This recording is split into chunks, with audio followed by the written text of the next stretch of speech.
Épisode 109, bienvenue dans l'ère de l'inattention.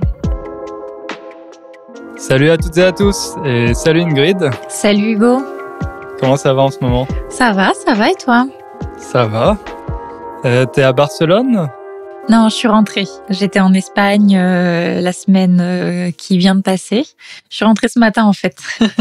D'accord, donc t'es à Toulouse. Je suis à Toulouse, je suis rentrée pour voter puisque on enregistre juste quelques jours avant les élections présidentielles dont on a parlé la dernière fois. Donc voilà, je fais mon devoir citoyen. Très bien, donc ça t'a gâché tes vacances à Barcelone. J'aurais largement préféré rester tranquillement au soleil que rentrer exprès pour ça, mais bon, c'est la vie. Il faisait plus beau à Barcelone qu'à Toulouse ? Ouais. Ouais, de toute façon, plus on descend et plus il fait beau. Il y a peut-être des Espagnols qui nous écoutent et qui savent que pour eux, c'est le contraire. Plus ils montent vers la France et plus il faut s'attendre à un peu de froid, de pluie. Et vous n'avez pas eu de neige ? Non. Il n'y a pas eu de neige. Je pense qu'il y en a peut-être eu un petit peu avant que j'arrive, mais j'ai réussi à échapper pile à ça, donc c'était parfait. Ok. C'était la première fois que tu allais à Barcelone ? Non, c'était la 5e fois. Mais en fait, Okay. j'ai une copine qui est de là-bas, une copine espagnole donc je suis allée chez elle. J'ai très peu visité la ville, en fait. J'étais dans une petite ville juste à côté de Barcelone. Ok, ça s'appelle comment ? Terrassa. Ok. S'il y en a qui écoutent, ça se trouve, qui connaissent. Peut-être qu'on a des auditeurs aussi là-bas, effectivement. Ouais. Vous nous direz. Ok, bon, moi toujours à Varsovie, rien d'original. Ouais, je te demande même plus parce que ça me fait de la peine à chaque fois, même quand on parle avec Anya. Avec Anya, on est partout dans le monde. Mais bon, t'y es bien à Varsovie, c'est pour ça que tu y restes. Ouais. Non, je suis bien et je vais aller au Portugal au mois de mai, donc voilà, des petites vacances en perspective. Super. Tu vas aller où au Portugal ? À Porto. Ah, c'est très joli Porto, ouais. Tu vas bien aimer, puis t'auras du beau temps. Ouais, j'espère. Ce sera la première fois, donc j'espère que ça me fera une bonne impression.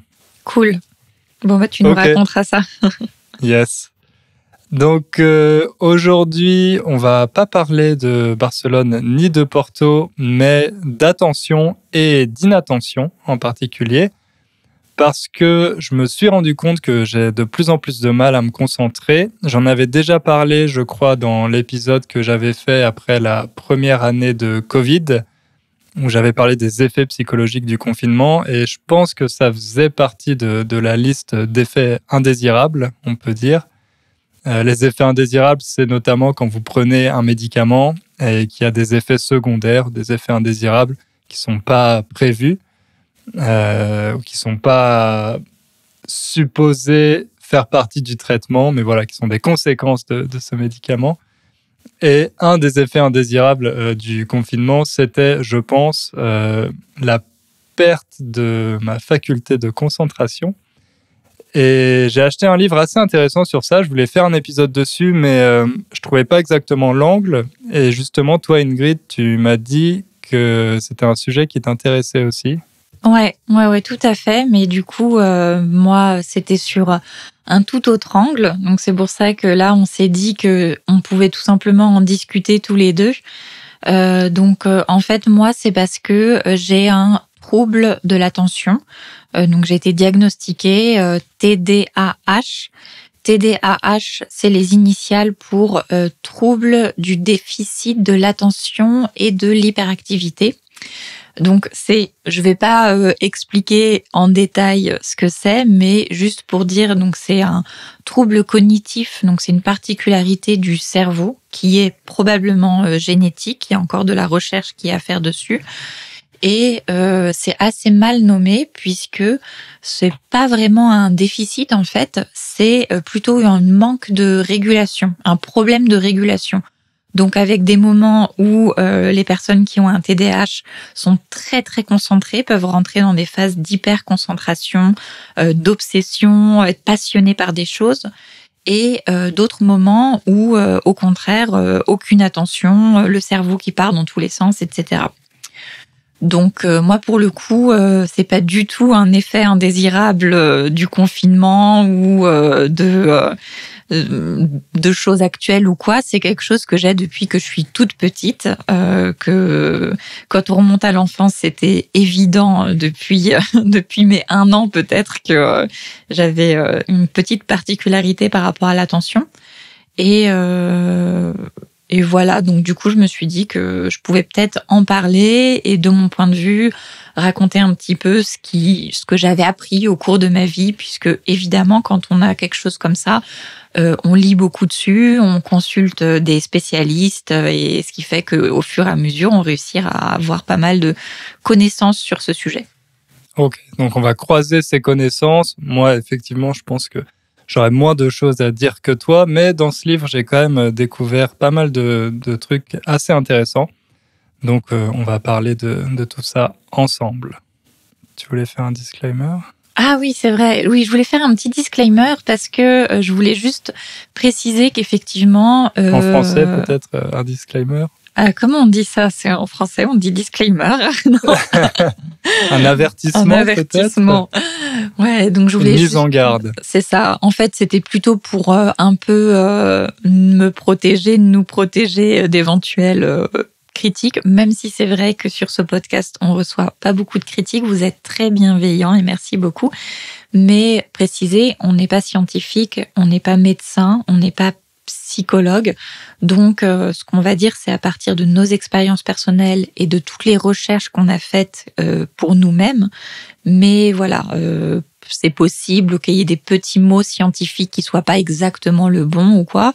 Dans tous les cas, si vous avez des grosses difficultés pour vous concentrer ou si vous reconnaissez, par exemple, vos enfants dans ce que je vais dire ou quoi, il faut aller voir aussi des spécialistes et peut-être essayer de faire vos propres recherches. Voilà, c'est juste un petit partage qu'on fait. Mais voilà, le petit disclaimer, c'est ça. Très bien. Donc, merci pour ce disclaimer et c'est parti.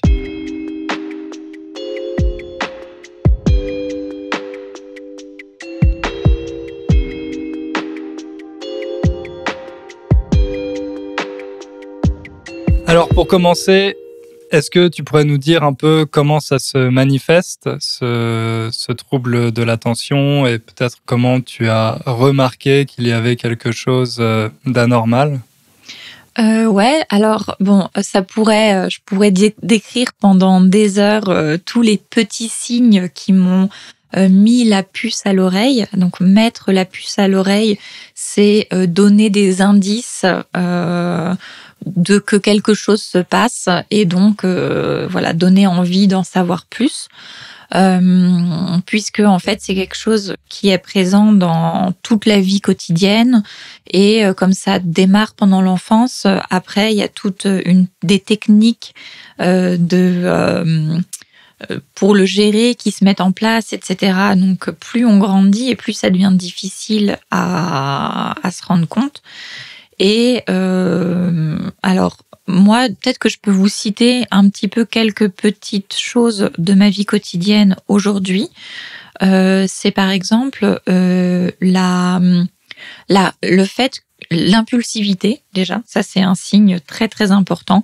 Le fait d'être assez impulsif et donc c'est de faire des choix assez rapidement, de passer d'un sujet à l'autre aussi, de changer souvent d'activité, de rechercher tout le temps des activités nouvelles.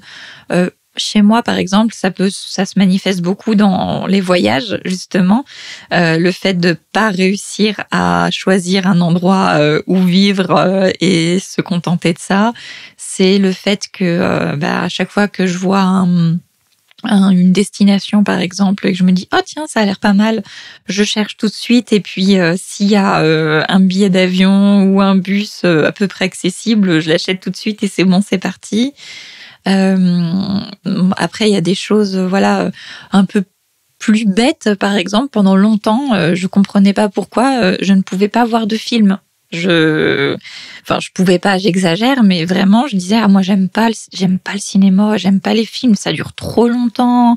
C'est parce qu'en fait, les films, c'est construit d'une telle manière que il y a un espèce de crescendo jusqu'à un point culminant de ce qui se passe, et puis après une résolution, et c'est fini.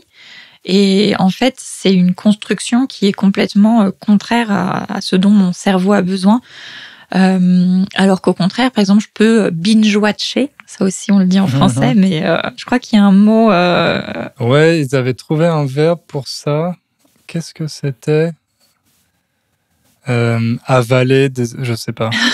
Avaler de l'écran. Enchaîner, tout simplement. Enchaîner des épisodes.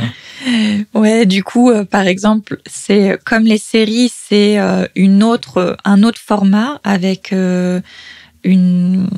avec des péripéties qui se passent plus de façon régulière, avec des constructions de personnages qui sont différentes, etc.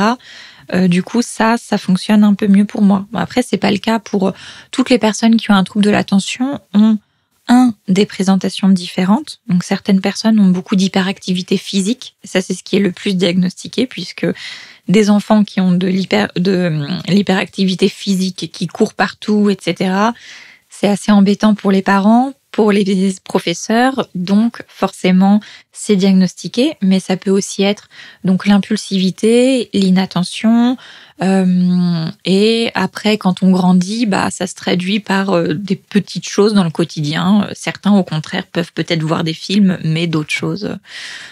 Et voilà, moi je pourrais continuer pendant très longtemps. C'est des problèmes à gérer, l'organisation de l'espace.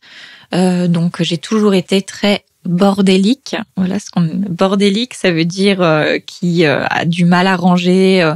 Voilà, c'est les enfants puis les adultes, on rentre dans leur chambre et il y a des affaires partout. Voilà, j'ai toujours perdu beaucoup d'affaires. Je rentrais de l'école, j'avais plus ma veste, on me confiait les clés, elles avaient disparu.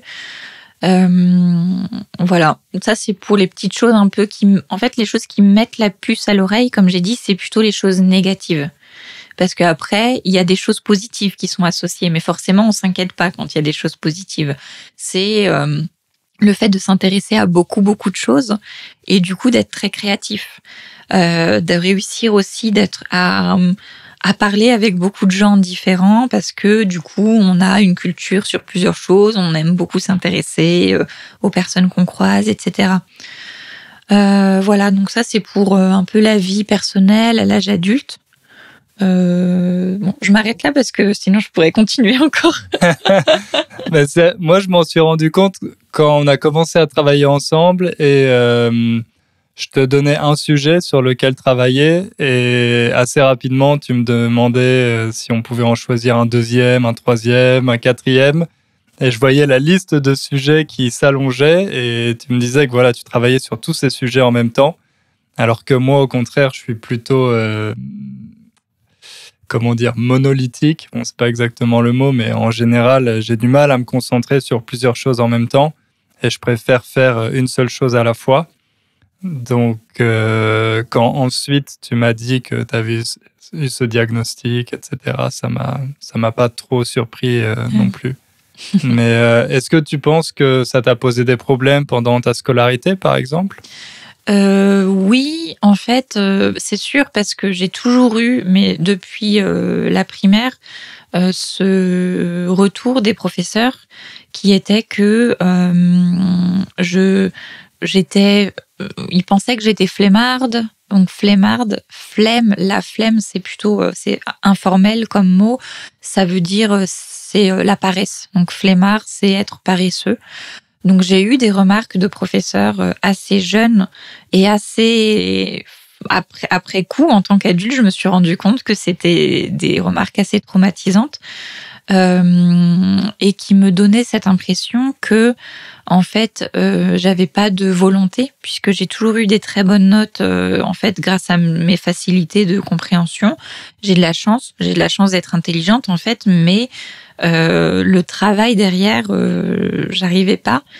Et en fait, j'étais persuadée que c'était un manque de volonté. Parce que quand on te dit t'as tout le potentiel et dommage que tu travailles pas, et maintenant je sais que c'était parce que la forme de l'école était pas adaptée en fait à ma manière de fonctionner et que je pouvais pas tenir la distance comme ça d'apprendre des choses.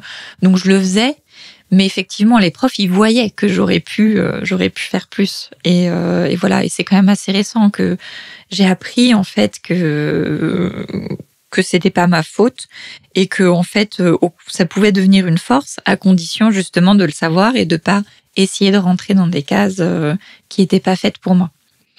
Et en classe, tu étais souvent distraite ou parce que ça devait être pénible pour toi de rester assise sur une chaise toute la journée avec des cours de 2-3 heures parfois, ça devait être un supplice. Ouais, non, j'étais très très distraite. Donc un des traits des enfants qui ont un trouble de l'attention, et ça c'est assez récent parce qu'avant on le savait pas, c'est et surtout chez les petites filles encore plus, c'est le fait d'être dans la lune. Donc être dans la lune, c'est une expression, je pense qu'elle est assez claire et j'imagine qu'elle doit exister en plus dans d'autres langues, mais c'est d'être un peu dans son monde, de penser à des choses. Voilà, on voit un enfant qui est dans son coin, qui regarde le ciel ou qui regarde par la fenêtre. Voilà, j'étais comme ça. Mais pas parce que j'étais timide ou quoi, parce que ça m'arrivait aussi, j'allais voir les adultes, je leur racontais ma vie, voilà, c'était pas une forme d'introversion, c'était juste que je pensais à des choses. Et donc oui, effectivement, j'avais oublié ça, mais ma mère m'a rappelé que quand j'étais en primaire au début, on a dû me punir beaucoup pour que je reste assise sur ma chaise. Parce que sinon, je me levais et il y avait toujours la bibliothèque au fond de la classe. Donc moi, je me levais et je me disais « Ah tiens, c'est l'heure d'aller lire un livre !» Et il y a des moments où je m'enfermais complètement dans les livres. J'en trouvais un qui m'intéressait et je restais complètement bloquée dessus. Puis il y a d'autres moments où ça m'intéressait pas et du coup, je me levais pour aussi aller aider les autres en classe, par exemple. Et un truc assez qui aurait pu, encore une fois, alerter et maintenant les instituteurs, les professeurs le savent, mais c'est que j'ai souvent été obligée de rester pendant la cour de récréation, donc pendant le temps de pause, pour faire les devoirs que j'avais pas faits pendant la classe. Et donc souvent, je me rappelle que je restais avec ce petit garçon qui, lui, avait des grosses difficultés d'apprentissage. Donc moi, j'étais dans les premiers de la classe, souvent première ou deuxième de la classe, et lui, dernier, qui a dû redoubler, etc. Et donc c'était assez spécial, non? Normalement, voilà, lui, il avait des difficultés, et moi, c'était juste, j'ai oublié de le faire. J'étais en train de faire autre chose. J'ai écrit un texte pendant ce temps, pas du tout ce que vous aviez demandé, mais donc voilà. C'était assez évident, mais à l'époque, ça se savait pas, et voilà. Donc, C'est vrai que pour les professeurs, les élèves comme toi, ça doit être les plus difficiles à gérer, entre guillemets, parce qu'il faut constamment les stimuler, ils comprennent les choses beaucoup plus rapidement, mais il faut continuer d'expliquer au reste de la classe, et c'est vrai que c'est plus facile de se dire, c'est un élève qui est pas discipliné ou qui est flemmard, comme tu as dit, plutôt que d'essayer d'aller un peu plus loin et de se dire peut-être qu'il y a quelque chose comme des troubles de l'attention ou quelque chose de plus sérieux en fait. Ouais, c'est pour ça que moi, quand j'ai été diagnostiquée au début, je me suis dit que c'était un peu, je voulais pas trop en parler parce que je sais pas, je voulais pas donner l'impression de parler de je sais pas, j'avais un petit peu, c'est pas honte, mais je me disais, je veux pas en faire des tonnes. Mais après, je me suis rendu compte que... Ça, c'est une bonne expression, pardon. Faire des tonnes. En faire des tonnes, c'est quoi? C'est exagérer ou c'est un peu attirer l'attention sur soi. Et je sais que, en fait, je pense que comme on se moque souvent, il y a souvent des moqueries envers les personnes qui, par exemple, les parents qui diagnostiquent à tout va leurs enfants en disant mon enfant est surdoué ou quoi. J'avais pas envie que des personnes puissent me juger, mais finalement j'ai envie d'en parler parce que j'ai envie que les gens puissent savoir que ça existe et que peut-être il y ait des enfants qui aujourd'hui si parmi nos auditeurs il y a des parents ou des grands-parents qui reconnaissent peut-être leurs petits-enfants, leurs enfants, en sachant que c'est génétique et en sachant aussi que c'est quelque chose qui est très courant. En fait, il y a 5 à 10% de la population, donc c'est anormal, entre guillemets, parce que c'est hors norme, mais c'est pas si anormal, c'est juste on en reparlera après, mais c'est quelque chose qui est assez normal dans le développement humain. Donc voilà. J'ai l'impression que c'est peut-être plus problématique pour les Français, parce qu'on a tendance dans l'éducation, on a tendance à considérer que les enfants sont des petits adultes et qu'ils doivent se comporter assez rapidement. On leur demande d'être capables de se comporter comme des adultes, de rester... Bon, c'est moins le cas maintenant, c'était un peu plus l'éducation à l'ancienne, mais à l'époque de mes parents, je sais que quand ils étaient enfants, leurs parents les emmenaient au restaurant, ils devaient rester assis à table avec les adultes pendant des heures, ne pas bouger, ne pas faire de bruit, et voilà, ne pas déranger les adultes. Et un enfant qui a justement du mal à rester en place, etc., c'est tout de suite un enfant problématique, en fait, qu'on considère comme problématique. Alors que j'ai l'impression que dans d'autres pays, c'est quelque chose qui est plus accepté.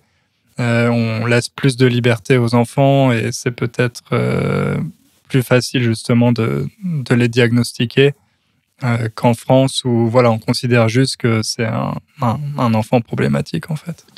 Oui, ouais, c'est vrai.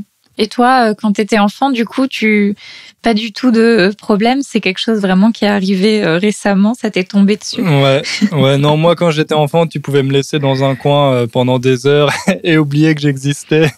Vraiment, j'étais assez calme et j'avais pas de problème non plus de concentration, donc à l'école, ça a toujours été assez facile pour moi, mais peut-être pour des raisons inverses.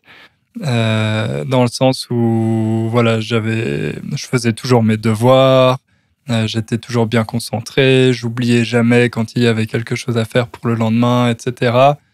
Donc j'étais très scolaire en fait.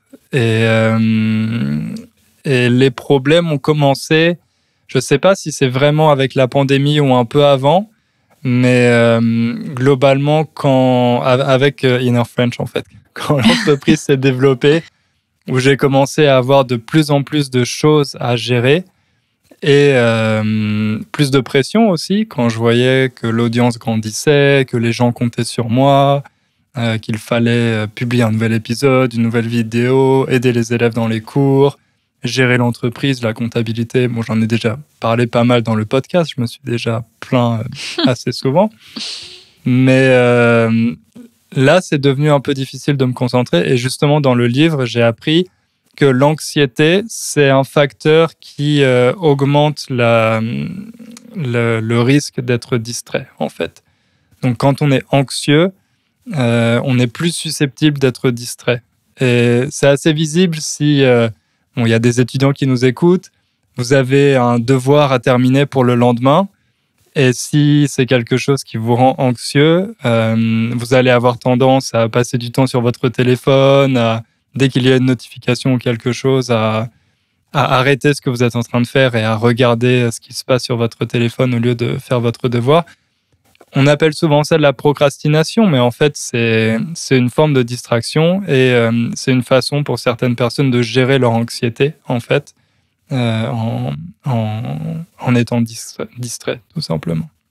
Donc, et ça a été amplifié après avec la pandémie, pour d'autres raisons qu'on évoquera peut-être ensuite, mais le fait de ne pas pouvoir sortir, de ne pas pouvoir faire de sport, tout ça, c'est aussi des facteurs qui détériorent notre capacité de concentration.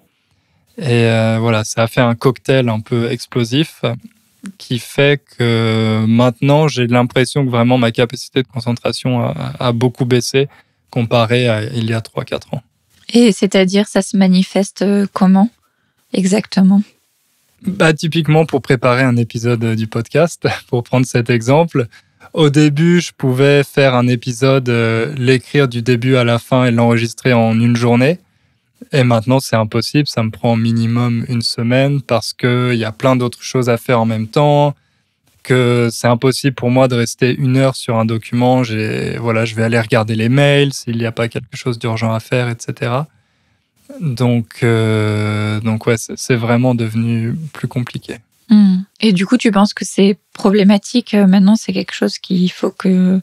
Ou tu réussis à te dire que tu fais plein de choses en même temps et... Non, pour moi, c'est vraiment quelque chose de problématique parce que je sais que je fonctionne très mal en fait comme ça. Et c'est ça qui est intéressant aussi. Je pense que toi, comme c'est quelque chose que tu as depuis très longtemps et qui est naturel, tu as réussi à en faire une force en fait. Mais pour moi, c'est vraiment un handicap parce que j'arrive pas du tout à fonctionner de cette manière. Donc, c'est une chose sur laquelle je dois travailler et on donnera quelques conseils, je pense, à la fin de l'épisode pour travailler sur ça. Ouais, on fera ça.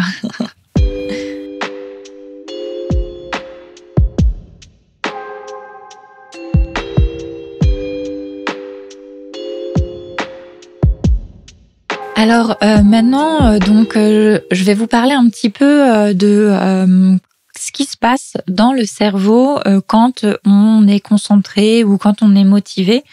Donc, ce qui se passe pour toutes les personnes et puis vous expliquer un petit peu en quoi c'est un peu différent pour les personnes qui, comme moi, ont un trouble de l'attention. Donc, attention, Hugo, t'es prêt? Parce que là, je vais essayer de l'explication scientifique. C'est parti, je t'écoute attentivement. Ok, donc d'après ce que j'ai compris en faisant toutes mes recherches et en parlant avec des spécialistes, la concentration, ça se passe au niveau du lobe préfrontal, donc c'est une partie du cerveau, et elle se fait grâce à la dopamine. Donc la dopamine, c'est un neurotransmetteur, donc comme son nom l'indique, en fait c'est un message qui est envoyé d'un neurone à l'autre. On l'appelle souvent l'hormone du plaisir. Donc en fait, c'est pas une hormone, mais ça fonctionne comme une hormone. Il faut avoir un niveau quand même de connaissances scientifiques pour faire la différence. Mais en gros, c'est une molécule chimique, un petit ingrédient que le cerveau fabrique au moment où il ressent du plaisir ou bien au moment où il pense qu'il va faire quelque chose de plaisant. Et c'est-à-dire, par exemple, manger. Manger, c'est typiquement quelque chose qui permet au cerveau de produire de la dopamine. Et la dopamine, elle sert à beaucoup de choses. Elle sert notamment à permettre l'attention, la concentration, mais elle joue aussi un rôle dans le mouvement, dans la régulation de la douleur, la régulation des émotions. Voilà, il y a vraiment plein de choses. En fait, la dopamine, elle est essentielle pour fonctionner correctement.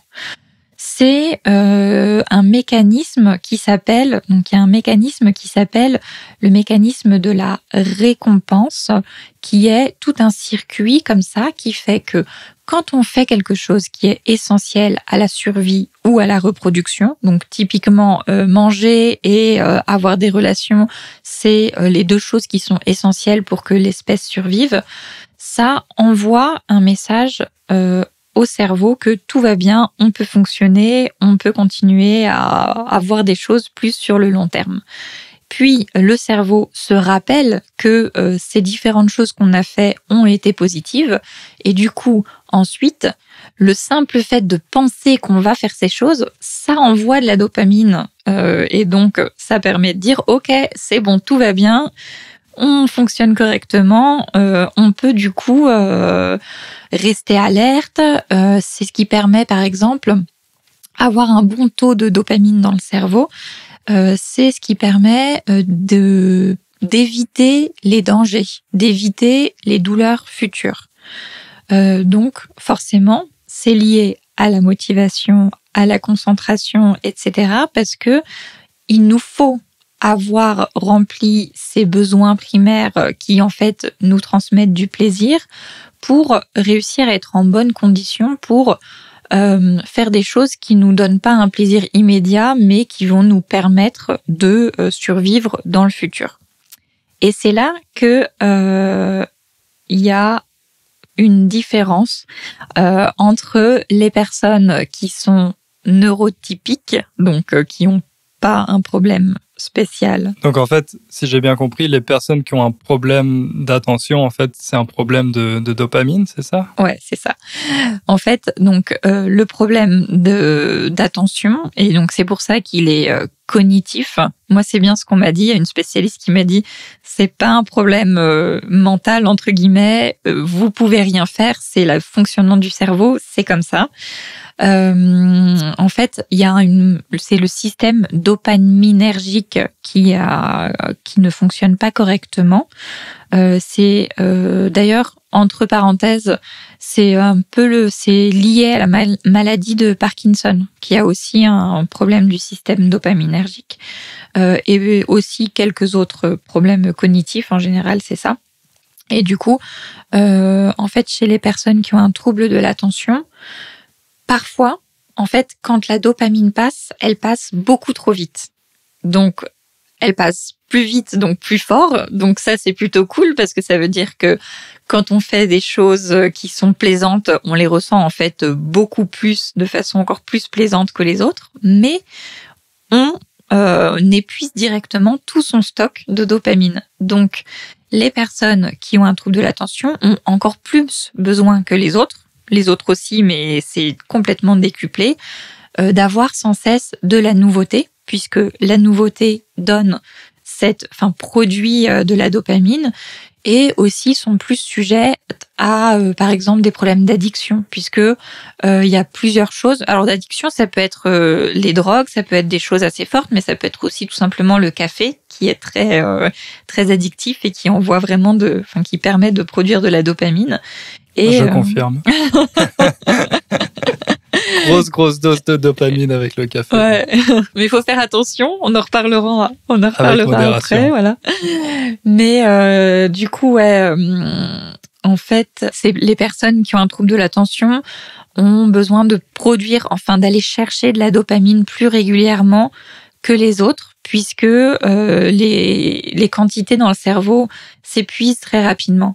Et c'est pour ça que elles ont notamment, donc on a tendance à avoir seulement 2 temporalités. Une temporalité qui est maintenant, tout de suite, d'où l'impulsivité, et une temporalité qui est jamais. Donc c'est beaucoup plus difficile quand on n'a pas un niveau de dopamine régulier dans le cerveau de se dire ça maintenant tout de suite ça m'apporte aucun plaisir, mais plus tard il va y avoir une récompense. En fait, le système de récompense sur le long terme ne fonctionne pas. Donc voilà.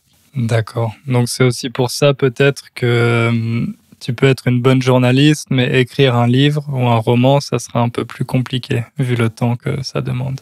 Ouais, tu te rappelles que quand on a fait l'épisode 100, j'ai dit un de mes objectifs, c'était de terminer un roman. Mais c'est terminé parce que j'ai plein d'histoires en tête. J'ai déjà commencé à écrire plein de petites histoires, mais c'est jamais, en fait, dès que je passe le stade de l'idée ou du moment d'inspiration, c'est fini, ciao. Et puis en plus j'ai tendance à du coup tout supprimer parce que c'est bon, c'est plus mon obsession du moment, ou ça m'apporte plus de bonheur sur le coup, et du coup j'arrête. Mais je me soigne. Donc j'espère que avec tout ce que je mets en place et toute cette compréhension, je vais pouvoir aller au-delà. Et et avant de finir sur ça, sur cette petite explication, je voulais aussi préciser que j'ai vu donc en fait cette particularité génétique autant des chasseurs-cueilleurs, autant des hommes. Alors ça, il faut expliquer les chasseurs-cueilleurs. Ah oui.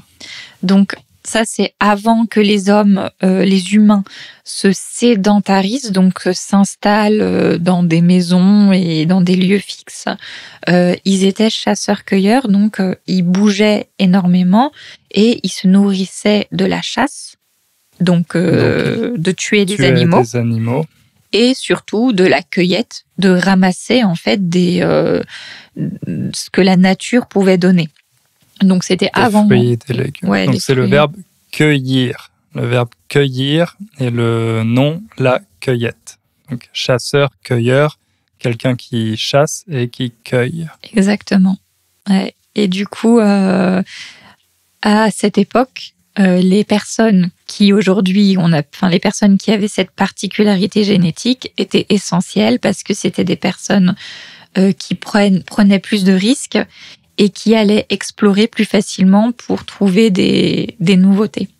Et puis ensuite, quand on s'est sédentarisé, donc quand on s'est installé de manière fixe, et puis quand il y a eu des règles de société, puis le salariat, le monde ouvrier, etc., c'est devenu un enfer en fait d'avoir cette particularité.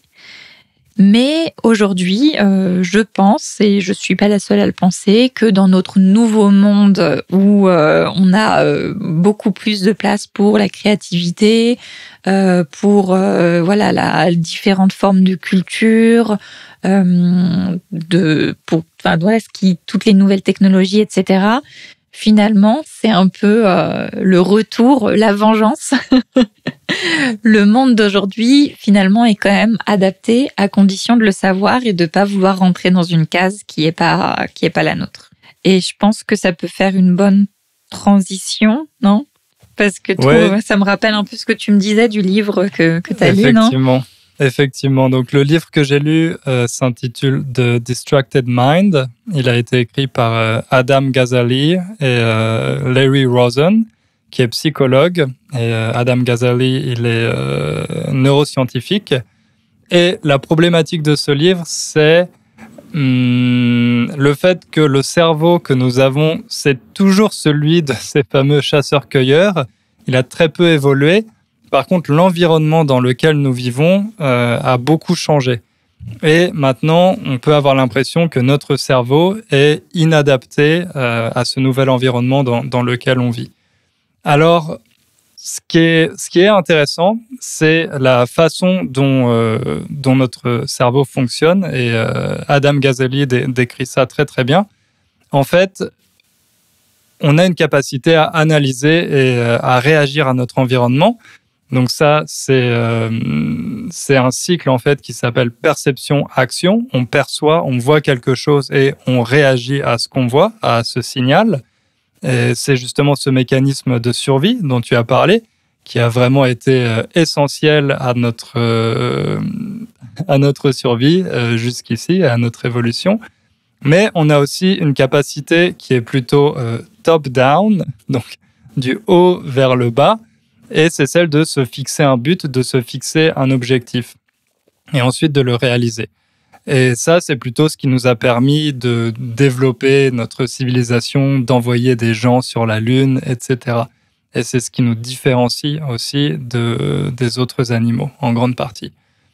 Et pour réaliser justement ces objectifs, on a une faculté qui est le contrôle cognitif, dont tu as parlé aussi, qui s'assure qu'on va pouvoir réaliser nos plans, les faire dans les temps, les mener à bien.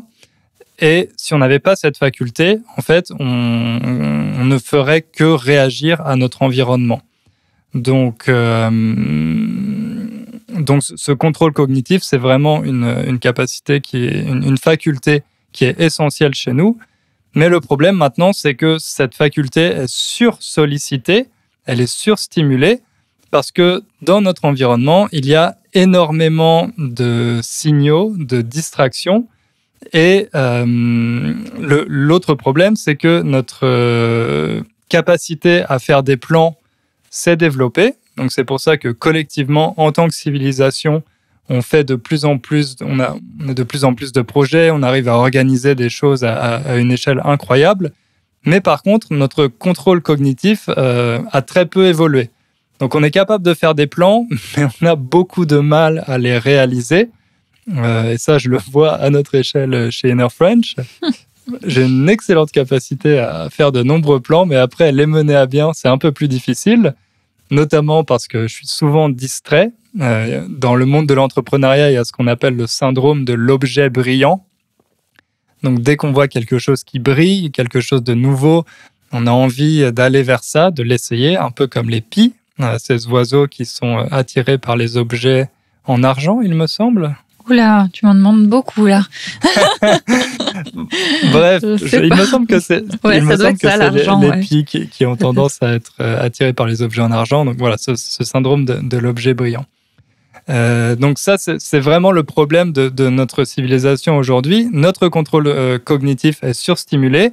Il y a beaucoup d'interférences et une grande partie de ces interférences aujourd'hui sont programmées. C'est pas des interférences comme un lion qui se présente à quelques mètres de vous, mais c'est les notifications que vous avez sur votre téléphone, par exemple, des interférences qui sont programmées par des gens qui comprennent parfaitement bien comment notre cerveau fonctionne, ce qui fait que c'est très difficile d'ignorer ces interférences et de rester concentré sur nos objectifs.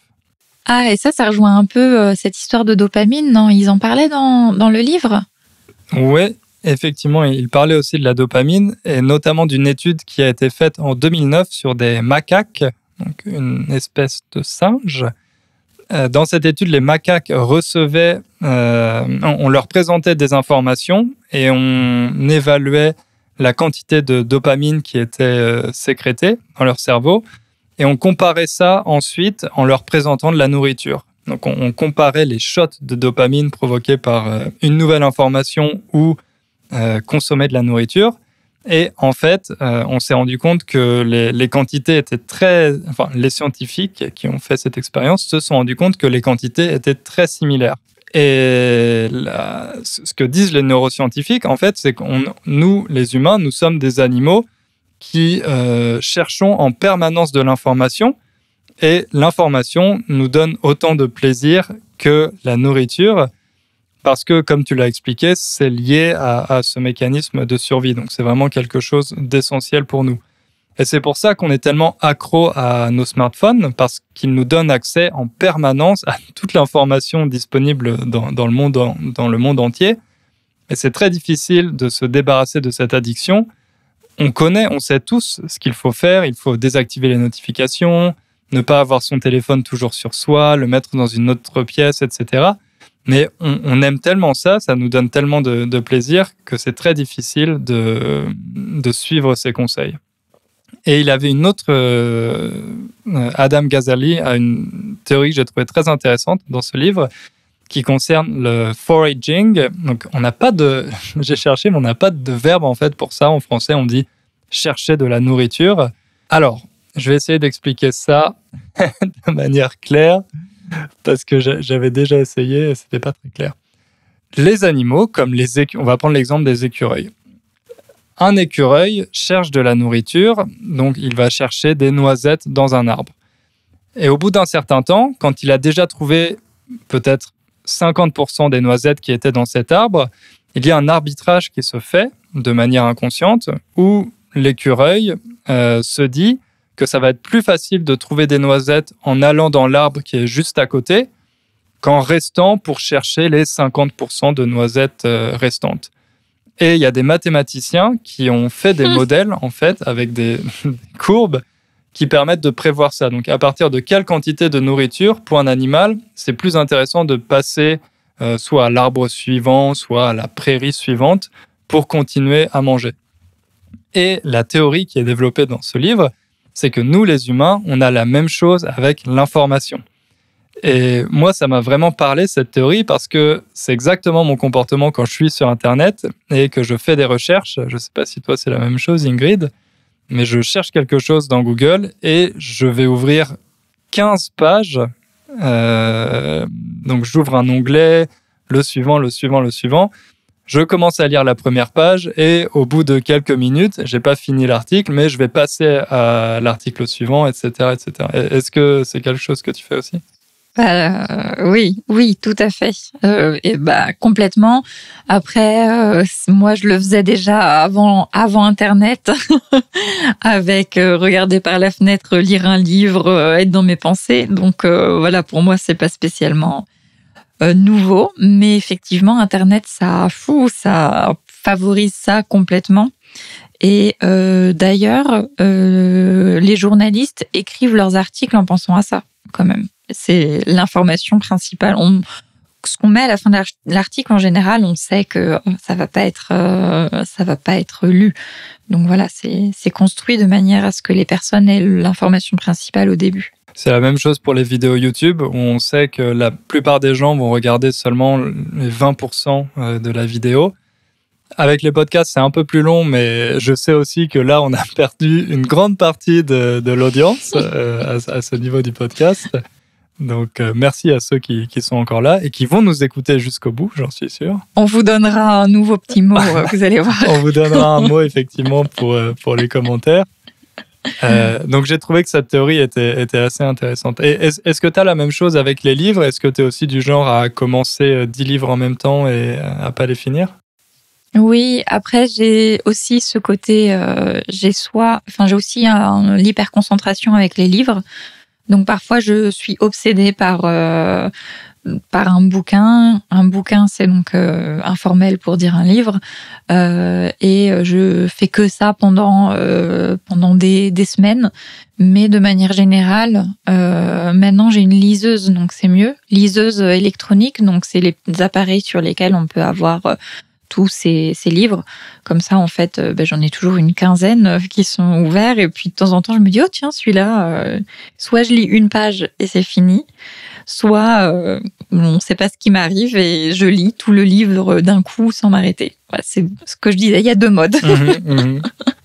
Effectivement. Et moi, avant, j'étais vraiment du genre à lire un seul livre du début à la fin. Et là, encore une fois, je pense que c'est depuis la pandémie, j'ai beaucoup de mal à finir un livre et j'en ai 5 qui sont commencés et que je passe de l'un à l'autre en fonction de mon humeur. Donc, Tu sais que ça me paraît incroyable parce que j'ai toujours fait ça, mais depuis que j'ai appris à lire, quoi. Non, moi avant c'était vraiment un livre à la fois. Non. Donc pour conclure sur cette partie, la conclusion de ce livre que je vous invite vraiment à lire si c'est un sujet qui vous intéresse. Je pense pas qu'il ait été traduit en français malheureusement, mais peut-être que ce sera le cas. C'est un livre assez récent. On est programmé pour être distrait parce que c'est vraiment quelque chose qui nous a permis d'évoluer, de survivre jusqu'à maintenant. Mais notre environnement a changé beaucoup plus rapidement.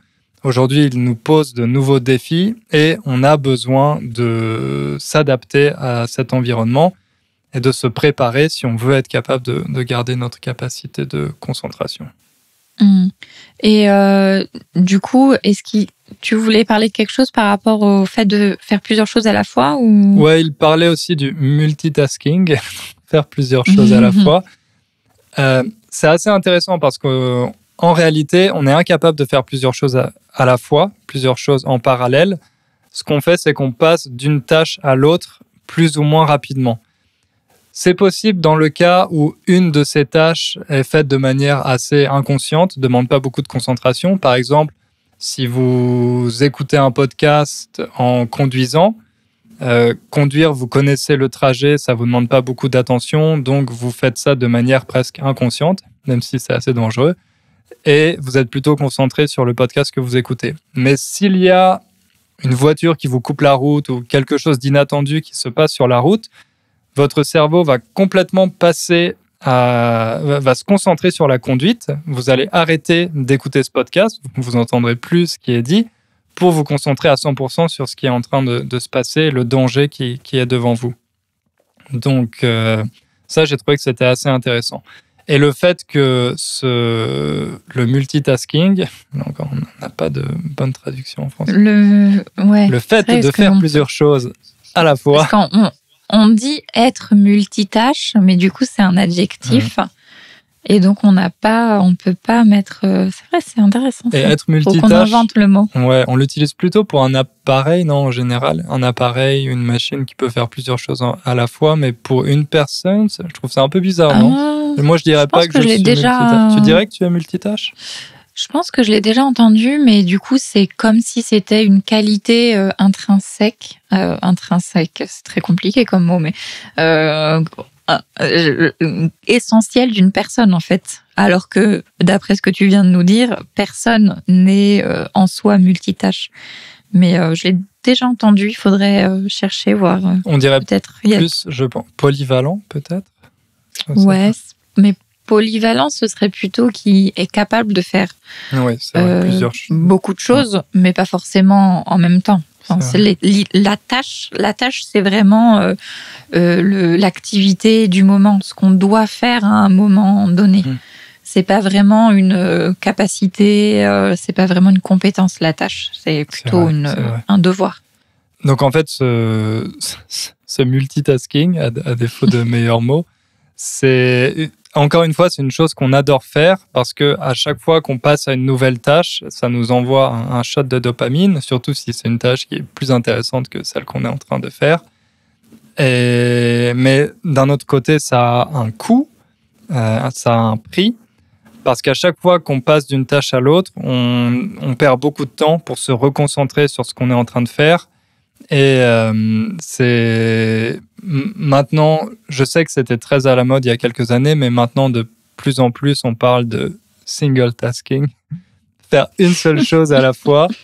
Et les études montrent qu'en général, c'est plus productif de se concentrer sur une seule chose, de la terminer avant de passer à quelque chose d'autre. Mais ça, c'est pour les personnes normales, entre guillemets.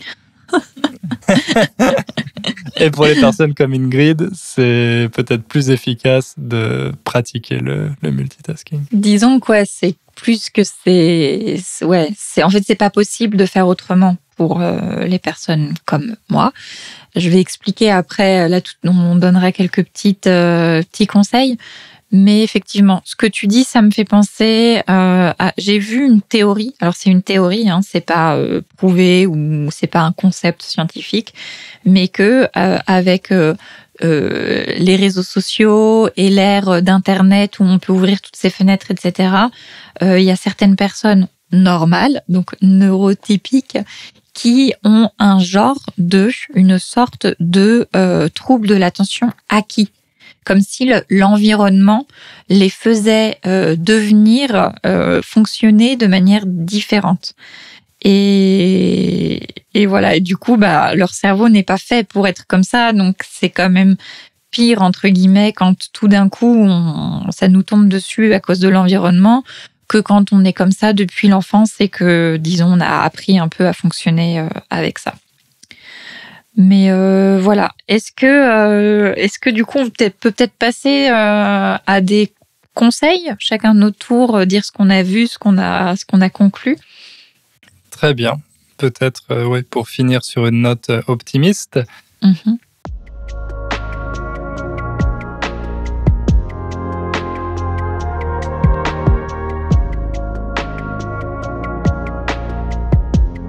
Dans ce livre, il disait que notre cerveau a une forte plasticité, autrement dit qu'il peut s'adapter, qu'il peut changer en fonction de l'entraînement qu'on lui fait subir. Ça, c'est quelque chose qui est assez connu maintenant, mais on peut entraîner notre cerveau de la même manière qu'on entraîne nos muscles. Donc, pour entraîner notre attention, on peut fixer une période de temps. Ça peut être 30 minutes, 1 heure, en fonction de votre niveau actuel, pendant laquelle vous allez couper toutes les distractions et vous concentrer sur une seule tâche. Donc c'est intéressant parce que pendant cette heure, vous allez essayer aussi d'être conscient de ce que vous ressentez, des envies que vous avez de passer à autre chose, de l'ennui que vous allez ressentir, etc.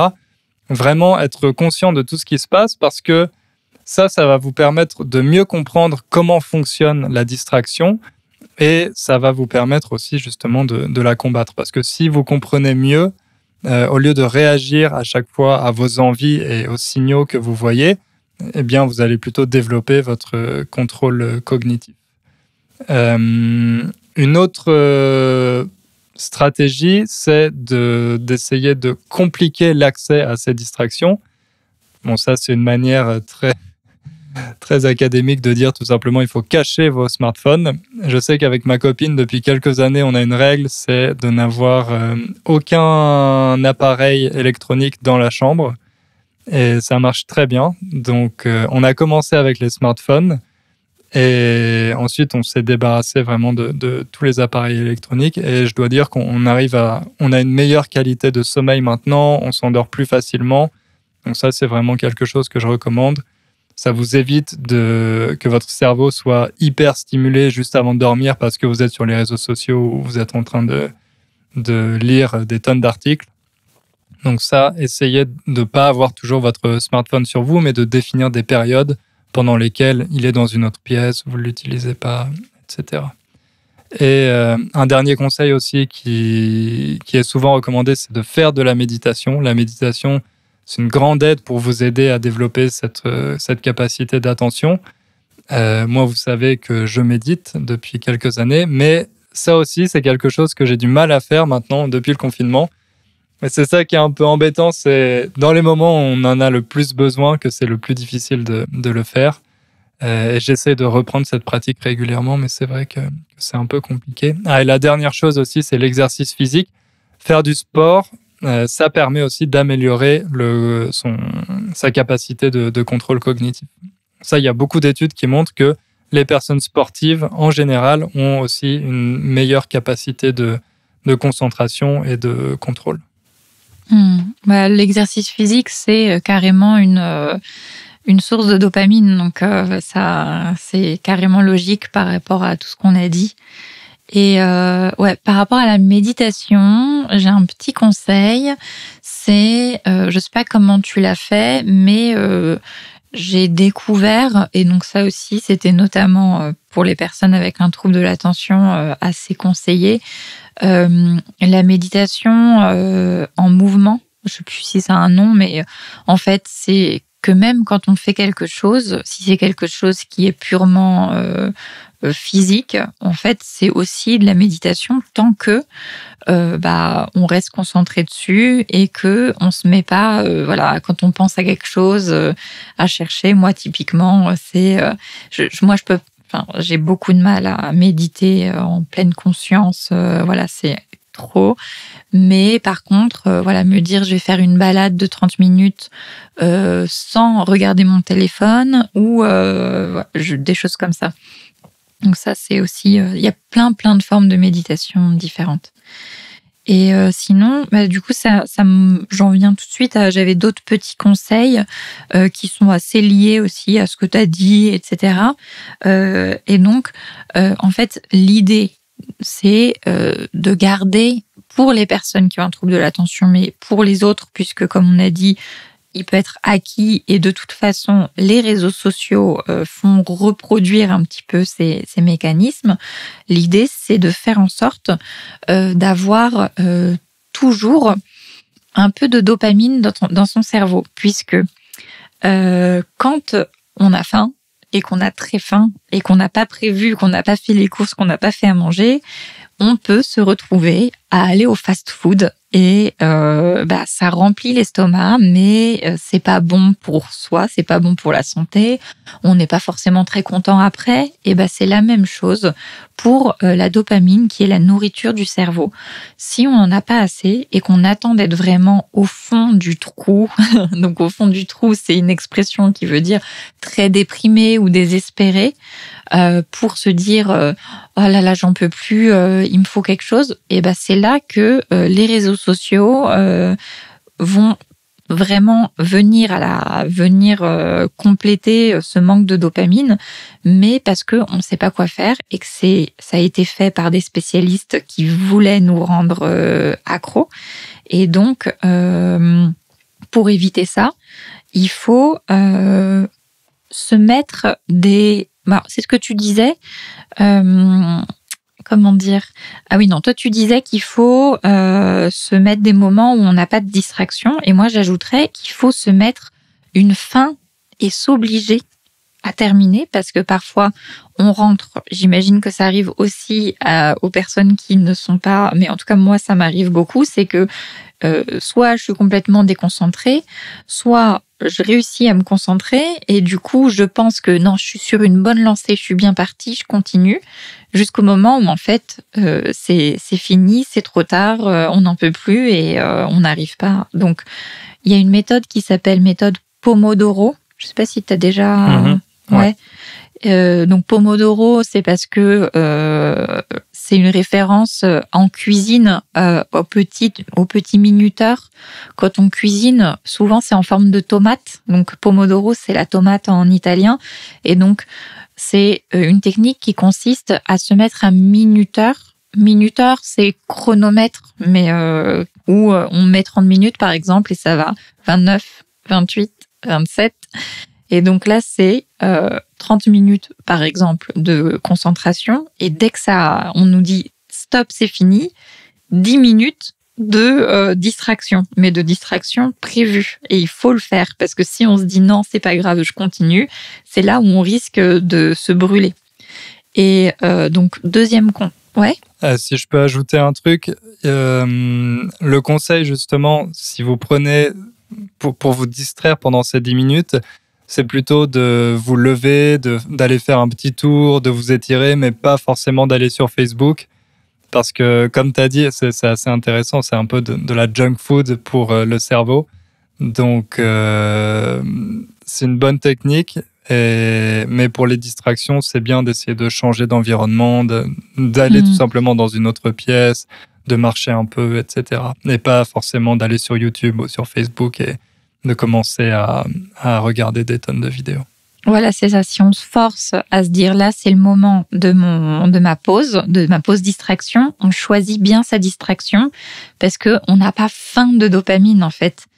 Et pour ça, je conseille quelque chose. Vous pouvez chercher sur Google ou quoi, vous trouverez des exemples, mais de vous faire un dopamenu. Donc, c'est d'avoir sous la main une liste d'activités qui sont des bons shots de dopamine pour vous et qui vont durer 5, 10, 30, ça dépend. Vous pouvez piocher dans votre menu.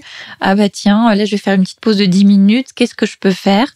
Alors ça peut être les réseaux sociaux, tant que c'est pas à chaque fois et tant que c'est de façon consciente. Le truc, c'est d'essayer d'éviter de toujours faire la même chose pour éviter l'accoutumance, donc le fait d'être habitué. Puisque quand on est habitué à quelque chose, d'où les problèmes, la drogue, en fait, ça donne de la dopamine, on devient complètement dépendant, et puis après, au bout d'un moment, ça fait plus d'effet, donc on en prend plus, et voilà. Et en fait, c'est la même chose avec les réseaux sociaux, c'est la même chose avec le café, c'est la même chose avec tout. Donc, varier pour éviter l'accoutumance, la dépendance. Et pour avoir toujours une bonne idée de quoi faire, avoir une petite liste. Ça peut être aller se balader, voilà, tout ce que tu disais. Moi, j'aime bien me faire un gâteau. J'adore cuisiner, donc du coup, parfois, un petit... je prépare le gâteau. Faire un gâteau en 10 minutes? Bah ouais, j'ai mon petit... Impressionnant, faut que je t'invite Après, pour que tu me montres ta technique. Je le mets au four et puis je retourne travailler et alors je sens l'odeur du gâteau qui cuit, donc ça me fait... ça prépare la pause suivante pour manger. Très bonne idée pour ce dopamenu. Voilà. Et puis, je pense qu'on peut s'arrêter là. Après, il y a peut-être d'autres choses qu'on pourrait dire, mais... Ça fait très longtemps, je pense, qu'on parle. Oui, on avait prévu de faire 30 minutes, comme d'habitude. Et voilà, on a encore du mal à être concis, mais on va continuer de travailler sur ça et d'essayer de s'ajuster. Un mot peut-être pour les auditeurs et auditrices courageux qui nous ont écoutés jusqu'à la fin. J'ai réfléchi, peut-être, j'aimais bien l'expression que tu as utilisée, mettre la puce à l'oreille. Ou si on continue avec les animaux, écureuils, je ne sais pas, qu'est-ce que tu suggères? La puce, c'est aussi un animal, n'est-ce pas? Un insecte, si vous ne savez pas ce que c'est...